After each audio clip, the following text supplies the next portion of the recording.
Hello and welcome back to Bicycle Legs and another edition of Bicycle Legs Discovers Rush. And today I have a special guest for this episode, Mr. Ryan Gavalier from Ryan's Final Destination. You'll also know him from The Contrarians and a bunch of other channels that I've also been on. Ryan, wonderful to finally have you on the channel. Great to see you. How are you doing? I'm doing really well. Thank you. How about you? Yeah, no, good. Really looking forward to getting into this one because I won't give it away. I'll let our viewers know which album that you've given me for my Rush assignment this month. But I'm Okay, excited about this absolutely. because this is my first Rush assignment that I've had in this series of a Rush album from the 70s. So I've done a lot of 80s albums. I've done one from the 90s, and then I've done Clockwork Angels, which was their very last album. But I haven't done Yes. any 70s albums yet. So really looking forward to this one. So yeah, Ryan, if you can tell everybody a little bit about the album, firstly, which one you've given me, a little bit of background about it, and then more importantly, why you recommended this album to me for this series. Okay, absolutely. Farewell to Kings is the album that I chose for you as my 70s album that I wanted, or just my album in general that I wanted you to check out. When I saw that you were doing this series, this was the first album that popped in my head if you happened to ask me to be on it. It was just the one because I think like this one's on and off my favorite Rush record. It depends. It's between this one and then Grace Under Pressure. But I'll get to that as the conversation goes on. But a little information about the album. Like I said, it's called Farewell of Kings.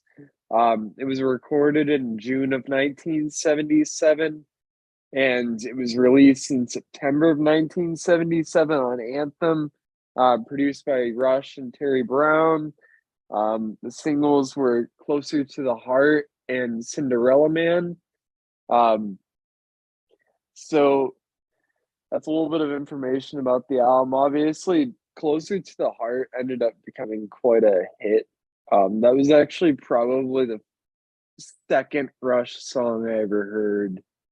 I think I think it was probably after Tom Sawyer. That was probably the first one that I heard after Tom Sawyer. But yeah, why did I pick this album? Because honestly, like for me, Rush didn't really get great until this album. Yeah. Like I think the first few Rush albums, there's some of them are very, very good. Like I think Fly By Night's a pretty good album. I think 2112 is a very good album. I think Caress of Steel has some really good stuff on it. The debute's cool if you want like Led Zeppelin sang by Mickey Mouse, like if that's what you want. Like, but I think it's still a pretty cool album. There's some really good riffs and stuff on it. But I think that the band took time to mature. I think especially as they were doing more long form songs. Like I Yeah. think 2112 was a step in the correct direction with writing epics. I still think in terms of the other prog bands at the time, I think Rush was still one of the worst at writing long songs up to that point. Like I think bands like Yes and ELP and Genesis were so much better at it because I think up to that point, Rush when they would do an epic, it felt like it was really just like eight songs that didn't really fit together. It felt very amateurish, honestly, especially on Caress of Steel. It's like they, had like song like the Necromancer, where like it starts off with the super cool moody stuff, but then it goes into Sweet Jane. It's like, what the? what the hell? This doesn't make any sense. And like, I like prog. I know that not everything needs to make sense, but it's like, this just sounds kind of dumb, honestly. Yeah. Like, so I just think that they took time to mature. And I Yeah. think Farewell to Kings is the album where they finally got there. So like, this is the fifth album the band put out. In terms of reviews, it's mostly positive. I mean, All Music gave it like a 4 out of 5. Robert Christgau gave it a D, but he's a dick, so that's why I got a D. Um, you know, but like Rolling Stone actually gave it 2.5, so it is a little bit mixed. But like, there's a bunch of other critics that gave it pretty positive reviews. Um, and it actually went number 11 in Canada, so it was a relatively big record. It went platinum it's eventually gone platinum in the US. It went gold in the UK and then platinum in Canada. So I mean, it's a relatively big album too Yeah. commercially, for a prog band, that is. But we go into some of the songs, and so I think one thing that's cool about this album is how much keyboards you've got all over it. Mm. I mean, as someone who's very big into like keyboards and synths and stuff, watching Rush gradually get more and more into synths as the 70s progressed and the 80s came in was pretty cool. I think Yeah. 80s Rush honestly has some of their best material. I just didn't want to choose something from that era because I knew everybody else would. So I wanted to do something from the 70s. No, I appreciate it. Um, yeah, for sure. And this I do think is the best of the 70s. I mean, like I said, you got like Farewell to Kings, which is a super cool song. Starts off with like a cool moody acoustic guitar, just like do do Yeah. do do do do do and stuff. And then it goes into the actual main riff, and Neil Yeah. Peart's drumming just starts pounding in Well, as what's up? I was just going to say we'll probably get into the track by track as we go along, but rather than doing it right now, if that's okay. Oh, okay. Yeah, Yeah. sure. And before we do that, we'll head straight into that because that's a good segue into that. But I just wanted to show off to my viewers, as I did in the last episode, I've started actually getting a Rush collection. And in my last episode, I showed off that I'd picked up a copy of Clockwork Angels and I'd picked up a copy of Moving Pictures, which was the subject of my last episode. And just in the last week or so, I got a copy of Permanent Waves, which was actually the very first of this series. It was the second Rush album I ever listened to. For those who haven't been following the whole series, my very first Rush album was many, many years ago, and it was the debut, and it didn't really click with me, which is why I never explored the band, which is why I'm only doing it now. So, yeah, but I've been really enjoying the albums that I've been given, and I'm trying to slowly pick them up as I go along. But yeah, let's get into a track by track of the album. And as you said, the first song is the title track, Farewell to Kings, which I said, it's, as you said, it starts off with this really lovely classical guitar intro, and then the synths sort of come in. And then we get sort of a mid-paced rock kind of song. The lyrics are different Yeah. from what I'm used to with Neil, because I've been doing a lot of the 80s and later stuff. I hadn't sort of really known what Neil was writing about in the 70s. And I've noticed, Yeah. one of the things for me with the Rush albums of the 80s and later is how important Neil's lyrics are, and how they're, a really important part of, like, I'm more of a music guy than a lyrics guy usually, but Me Neil's too. lyrics are so good that they really are a very important part of the whole Rush sound and Yeah. whatever. But these are different because this has got sort of like a fantasy feel to it, which I haven't really heard on the later albums. Yeah. And also Geddy's vocals are definitely higher than I'm used to on those 80s and later albums. But I still like them. I think they're cool. I know that some people had a problem with Geddy's vocals in the 70s. They thought it was a bit screechy or whatever. I don't think that. I think they work really well. Great solo from Alex on this song. Really, really love that. Really strong album opener and quite proggy, which will become, as we'll go along, a theme of this album. But yeah, your thoughts on this song? Yeah, no, so I agree with a lot of what you said, and I think I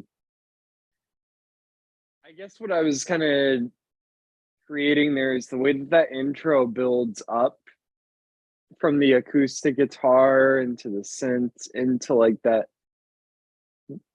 I guess you put it well, mid-pace rocker, because it's a weird kind of rock feel because it's kind of dramatic. I mean, there's some pretty big fills and stuff, but the like actual guitar and like the groove itself is kind of slow, so it's interesting.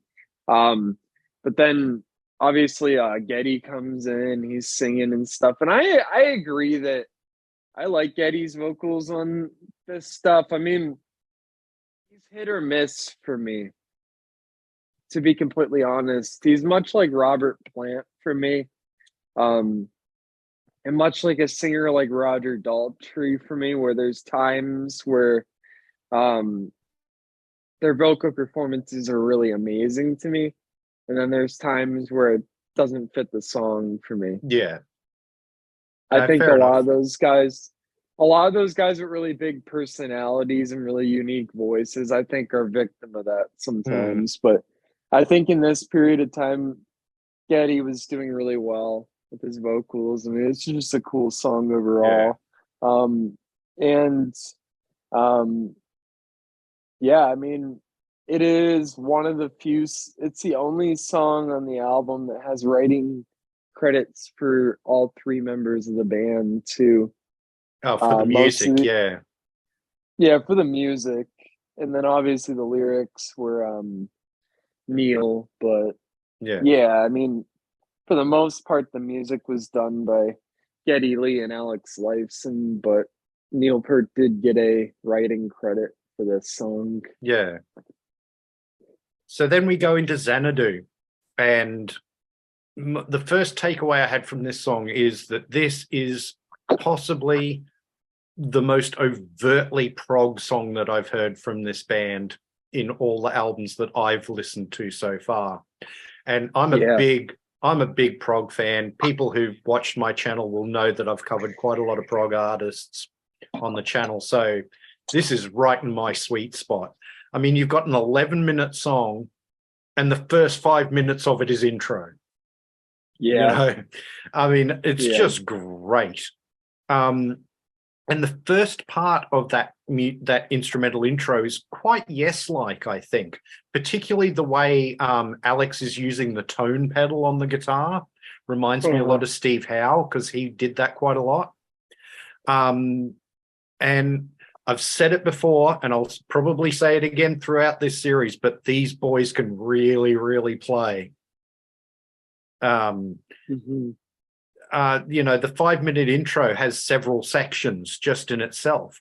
And then the lyric, again, is quite sort of fantasy influenced. I love all the changes of tempo during the vocal parts of this song. It doesn't stay in any one tempo for more than 20 or 30 seconds at a time. Probably my favorite song on the album. And I did say too that, and this is something that I'll bring up on another one of the songs too on this album, I can hear a little bit of Brian May in Alex's solo on this song. Nice. Yeah. Very nice. So that makes sense, honestly. Yeah. Did you have any additional thoughts on this one?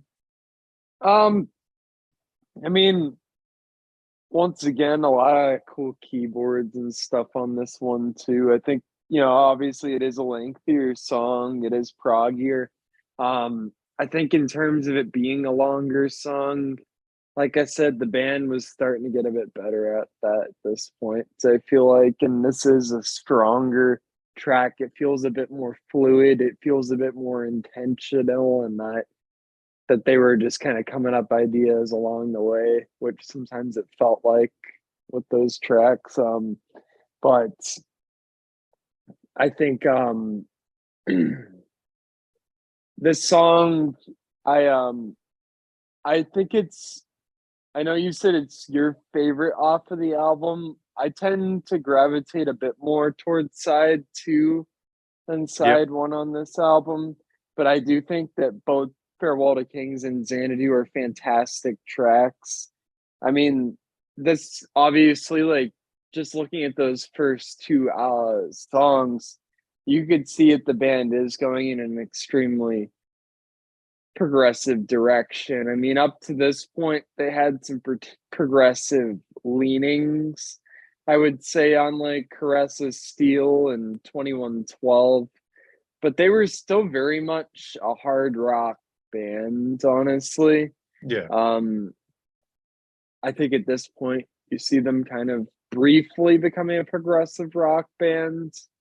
Um, for this album and for Hemispheres especially, and then also, on some of the future albums as well. But I think that this album and Hemispheres is kind of like a good duo in the excessiveness of prog.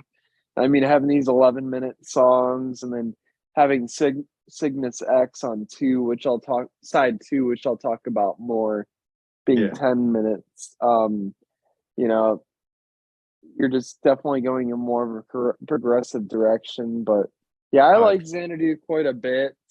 Um, Not my favorite song on the album, but it's definitely admirable, and I think it's a step in the right direction for their proggy sound. yeah. So you just get those two songs on side one, and then side two, you Mhm. get like some shorter songs to start off. And you start off with Yeah, Closer to the Heart, which you said was a single and quite a successful one. And I can hear that listening to this song. It definitely does yeah, sound like a more sort of accessible commercial song. Um, starts quietly with the acoustic guitar again. A fairly simple lyric by Neil's standards, I think. yeah, The title explains it all, really. I mean, that really explains the lyric. It gets more rocking for Alex's solo. Um, I also said that to me, not at all in the sound of the song, but just in the general vibe of it, I got a bit of a 70s Genesis feel from parts of this song, like some of the acoustic guitar-y bits and stuff, like, some of yeah. the really early Genesis. That makes sense. I like Yeah, that. yeah, Yeah, this one's a classic. This is one of the first Rush songs I ever heard. Like I said, I just remember as like a kid, I had one of those iPod shuffle things, and like my parents put a bunch of music on it for me growing up. But I remember hearing this song and just becoming a huge fan of it. I just thought that was cool. Chorus, obviously, it's real up tempo, powerful. You got like the bells and stuff that give it really like a really magical sound. I mean, he sings his ass off on this song. I mean, for a pretty accessible kind of poppy song, he still lays into it. I mean, like, he's practically yelling at times and he's getting into some of those higher notes and stuff, and it's pretty cool. Um, I think great solo on here as well. Great acoustic guitar. I mean, I think I just like the overall vibe of this song. It's just really happy. It's really triumphant and kind of beautiful. And I get why it was a single. I mean, I think it's kind of up to this point kind of like a fish out of water for the band. They really hadn't recorded anything quite like this. I mean, as the band would go on, they'd have a bit more. successful commercial tracks with like Limelight and like Free Will and stuff, but up to this point to have something so accessible um in a pop direction rather than just like hard rock or like kind of light prog, it's interesting. Yeah. Yeah. No, I really like it. It's a definite change of pace from the songs you get on side one. So it's nice to have that in the album. Yeah. Well, I think that's an important thing about this band too, is that I think the more that they learn to be concise, the better. Because this song's 2 minutes and 54 seconds. So compared to what you got on the first side, it's a really short song, and I think it's far stronger than anything that's on side one for myself personally. And I think it's stronger than a lot of what came before with the band. I think they're just a band that really needed to grow up and really needed to mature. And once Yep. they did that, they kind of found a brilliance. Because when they were doing like long songs and stuff, a lot of the time you could hear their limitations in songwriting, not playing. I mean, they could play anything, but in songwriting terms, they were limited at first. And I think it just took time for them to realize, hey, maybe we should write some shorter songs. We might be Mm, better at that. And then I yeah. think Rush went in a better direction. Yeah. So we go on to Cinderella Man next. And Yes. I noted that the first couple of songs on side two are more straightforward than side one, as I think we've already established. And Yeah. Geddy writes the lyric for this one, and it's like a song about an every man who strikes it rich and tries not to be corrupted by it. Mm-hmm. There's some really nice bass by Geddy in the instrumental section in the middle. Really, really love that. And I said in my notes that I could imagine FM radio in the US playing this song, you Yeah. know. So, yeah, another really sort of more mainstreamy song. And you said this one was a single as well. Yeah.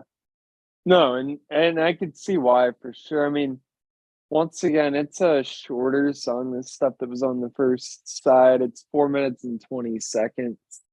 Um, but I think something I really love about this one is that guitar at the beginning, that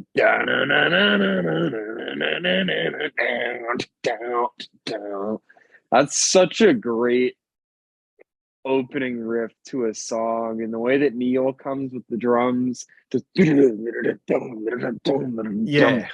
and then you have Getty come in.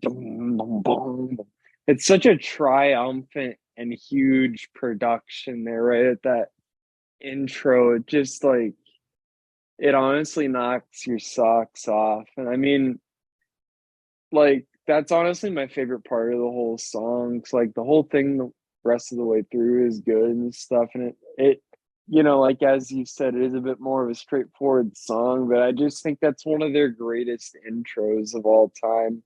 I think that's up there with like the intro of like YYZ and stuff, and just feeling, holy crap, this is so good. Yeah. So, Um, yeah. yeah, So the next song is Madrigal.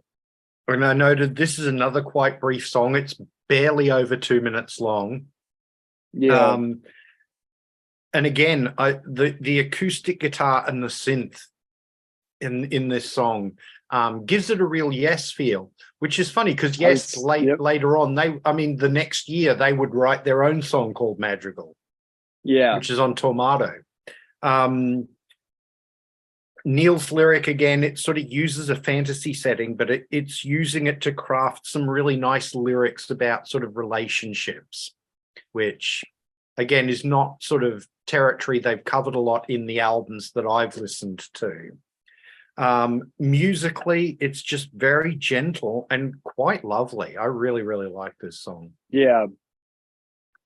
Oh, definitely. I mean, I think it was a really good call to bring up Yes. I mean, it can't go without saying how much Yes influenced Rush as a band. I mean, Yes was kind of like I guess the granddaddies in this whole situation, them and like King Crimson and like Genesis and stuff, and like Rush being they didn't come out. I mean, they didn't have their first album until what, 74? So Yeah. they were a few years later than the rest of the other prog bands, and they also didn't really become prog for a few years. I mean, this is, I guess, like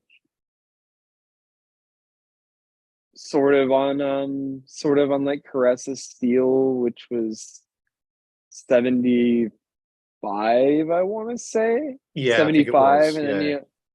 then you have 2112 76. Like they were a little bit behind, but this definitely has a yes feel. I mean, it feels like right before you go into Heart of the Sunrise on Fragile is that Mood for a Day, I think the song's Mm, called. yeah. That little acoustic thing. I mean, it's kind of the same type of thing. It's a short little piece.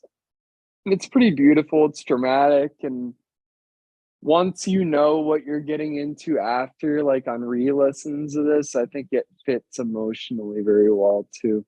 Yeah. No, it's a beautiful little interlude. It really does. And then it could have, again, it sort of leads into, as you were saying, like Mood for a Day leads into Heart of the Sunrise, which is like a big, bombastic, epic song. This leads into Cygnus X1, Book One, The Voyage, which is the other sort of mini epic on this album. And again, apart from the spoken word, you've got about a 5-minute instrumental intro into this song. Um, you know, and Uh-huh. then and that first part of the intro too, it's so sort of creepy and sci-fi, which just fits the lyric so well because we get Neil's sci-fi lyric here, which again Yeah. is not something I've come across in the albums that I've done, is a sort of a sci-fi lyric, but I really, really like it. Yes. Um, there's some really funky bass from Geddy around the Hmm. 2-minute mark of this song, Yeah. which I really think is great. Um, I love the progginess of this song and of the album as a whole. The story is compelling, and I'm guessing from the title that the next album has a part 2 of this. Hmm. Um, It's but side one of the next record. oh, there you go. So it leads straight on. So Yeah. yeah. Like Um, actually straight on. Like the last note of this song is the first note of the next one. well, there you go. Um, did they ever play the two like as one massive piece in concert, or? I believe so. I'm not 100% sure, but I'm pretty sure they did. Yeah. Yeah. And this is the other song where I get a Brian May feel from Alex's solo. Yeah. Definitely can feel that in this. And yeah, just a wonderful end to the album, I think. I really, really think it's great. Great song. Yeah. Absolutely. I mean, I completely agree. I mean, honestly, this song is a large. Sorry. Morning be like. Yeah.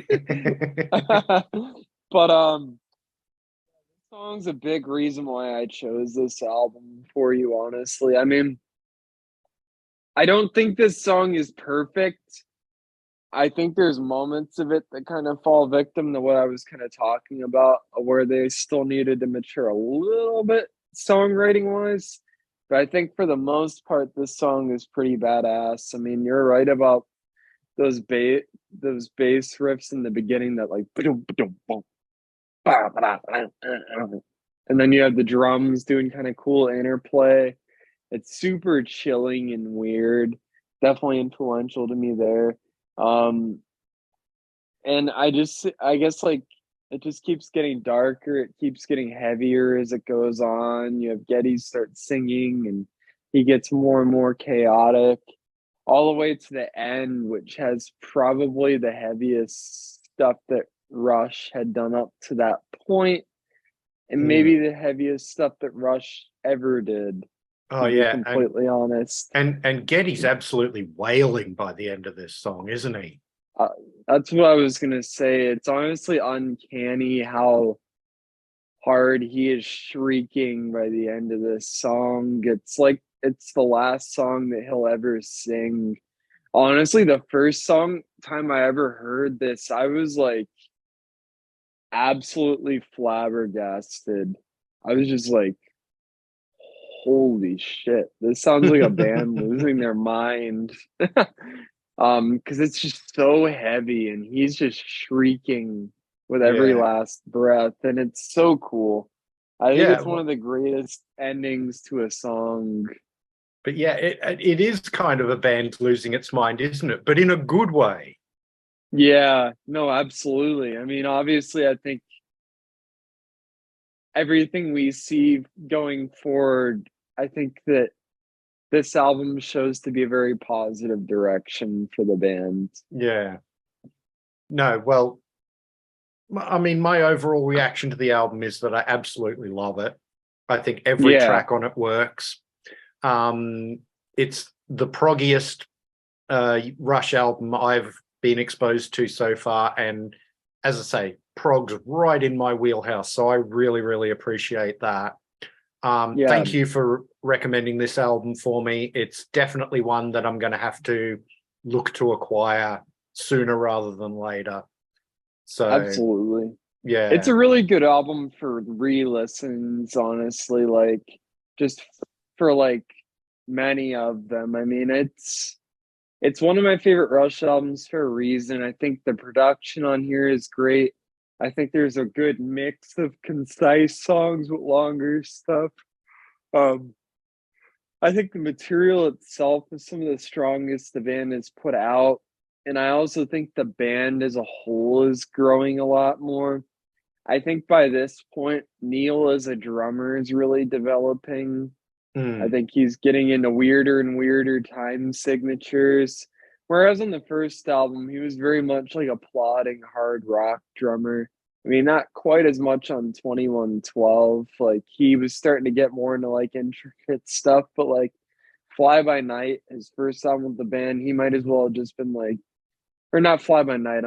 Wait, yeah, Fly By Night. Yeah, John Rutsy's in the first album, but Fly By Night. I mean, he might as well have been like a John Bonham type of figure at that point. He was very much a hard rock drummer. By this point, it's like he's in a completely different world. I mean, kind of like Bill Bruford went into like real avant-garde drumming type of stuff. Neil kind of went in that regard. Just brilliant. Yeah, I just think yeah, this album just really shows the band found themselves, and obviously they would shift into other sounds as time would go on. But I think right here you're like, well, this is Rush, and I mm, love it. yeah. Yeah, So, it's definitely one of their best. I'm yeah. sorry. So, thank you for recommending this album for me, and thank you for coming on the show and discussing it with me. Please let my viewers know where they can find you. Okay. Yeah, said, I am on other channels.